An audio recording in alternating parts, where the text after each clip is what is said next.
দরজা খুলল এক খুনখুনে বুড়ি। সদা আর বাপ্পার খাকি পোশাক। সদা বলল, আমরা কর্পোরেশন থেকে এসেছি ইঁদুর মারতে, শুনেছেন তো? ইঁদুর থেকে ভয়ঙ্কর অসুখ হচ্ছে, তাই আমরা ঘরে ঘরে গিয়ে ইঁদুর মারছি। বুড়ি বলল, এসো বাবা এসো, কিন্তু আমার ঘরে তো ইঁদুর দেখিনি। বাপ্পার হাতে বড় একটা ব্যাগ। বুড়ির সমস্ত খবর জোগাড় করে এনেছে বাপ্পাই। বুড়ি একা থাকে। একটা কাজের মেয়ে সকাল থেকে এসে বাজার করে রান্না বান্না করে খাইয়ে দাইয়ে সন্ধ্যেবেলা চলে যায়। বুড়ি বলল, আমরা তাদের বেলায় আলে পারতে রমা থাকতো, তোমাদের সুবিধা হতো। সদা বলল, প্রচুর চাপ বসিবা, দিনরাত কাজ করতে হচ্ছে। এবার বসা ঘরে বুড়ি আর সদা বসল। বাপ্পা বাড়িটা চষা শুরু করলো, আর মাঝে মাঝেই একটা করে মরা ইঁদুর এনে বুড়ির সামনে ফেলতে লাগলো। মরা ইঁদুরগুলো ওরা ব্যাগে করে এনেছে। বুড়ি ক্রমশ চোখ ছানা করা হতে শুরু করলো। বলল, আমার ঘরে এত ইঁদুর কাখানাটা চোখে পড়েনি। সদা আর বাপ্পা পেশায় ছিচকে চোখ।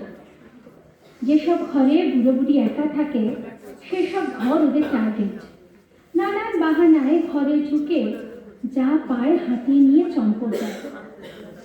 বাপ্পা সদাকে ফিসফিসিয়ে বলল, সারা বাড়িতে নেওয়ার মতো কিছু নেই। সদা বুড়িকে বলল, আপনার আলমারিটা একটু খুলতে হবে, ওখানে ইঁদুর থাকতে পারে। বুড়ি বলল, সবার ঘরে খাতার পাশে খোলা আছে, যাও না দেখো গে। সদা গিয়ে আলমারি খুলল। গোটা কয়েক শাড়ি টাড়ি আর দুটো শীতের চাদর, ব্যাস আর কিচ্ছু না। বুড়ি বসার ঘরে বসে চেয়ারে পা দোলাচ্ছে। সদাকে দেখে বলল, ইঁদুর আছে? না নেই। আচ্ছা, আপনার ছেলে মেয়ে আর রোজগারপাতি? হ্যাঁ, ছেলে আছে, বড় ফ্ল্যাট কিনেছে, বউ মেয়ে সেখানেই থাকে। এটা তো ভাড়ার বাড়ি, তবে ভাড়া দিতে হয় না।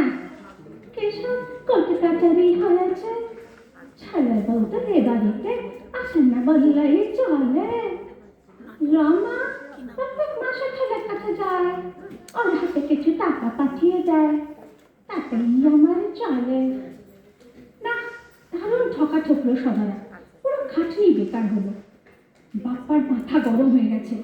জোরে জোরে চেঁচিয়ে বলে উঠল, শালা ভিখিরির অদব, ঘরে 10-20 টাকাও নেই। বুড়ি চেয়ারে বসে পা নাচাতে নাচাতে বলল, টাকা থাকে তো আমাদের কাছে, আমাদের কাছে তো থাকে না। কত কিছু খেতে ইচ্ছা করে, আরে আমাদের কাছেই টাকা থাকে তো, যা ইচ্ছা হতো খেতাম। পারলে তোমরা ছেলেকে টাকা দুটো বাড়তি পয়সা দিলে এনে দিত, আইসক্রিম খেতাম, সোনপাপড়ি খেতাম, রাবড়ি খেতাম, অনেক খরচ হয়ে যেত তো।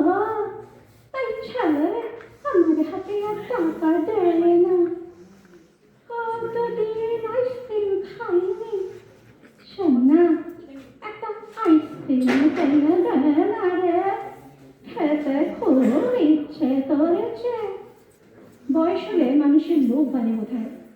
সবার মনটা কেমন করে উঠল। তার ঠাকুমা ছিল ঠিক এইরকম, এটা ওটা খেতে চাইতে সর্বক্ষণ। নারকেল নাড়ু, পানসত্ত্ব, ঘুগনি, এইসব। অভাব তো ছিলই, আর তাছাড়া এইসব খেলে ঠাকুমা হজমও করতে পারত না, তাই মা দিত না। মাস কয়েক আগে টুক করে মরে গেল। সদা মোড়ের দোকান থেকে একটা আইসক্রিম এনে বুড়ির হাতে দিল। আনন্দে বুড়ি বাচ্চাদের মতো লাফিয়ে উঠল। বাপ্পা রাখতে গিয়েও রাখতে পারল না, হেসে বলল, শালা বাটপার বুড়ি কোথাকার। ধন্যবাদ।